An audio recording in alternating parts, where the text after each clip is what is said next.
మదగజముఖనే గిరిజాసుతనే గణపతి భగవానే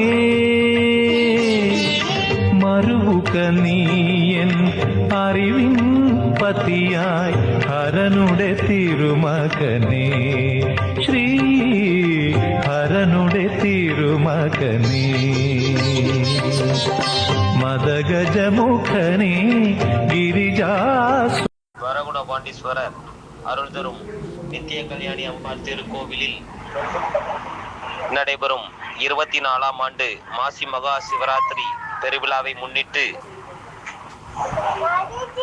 திருவிளக்கு பூஜை சீரும் சிறப்புமாக நடைபெற்றது. இத்திருவிளக்கு பூஜையை குத்துவிளக்கேற்றி தொடங்கி வைத்தவர்கள் திரு ஆறுமுகம் ஆசிரியர் அவர்கள். பணி நிறைவு வளம் பெருக திரு எஸ் முருகேசன் அவர்கள், எக்ஸ் தலைவர், நாங்குநேரி ராதாபுரம் தாலுகா வேளாண்மை உற்பத்தியாளர் கூட்டுறவு விற்பனை சங்கம் லிமிடெட் வள்ளியூர் மற்றும் எம் பலவேசம் என்ற சபாபதி அவர்கள், ராதாபுரம்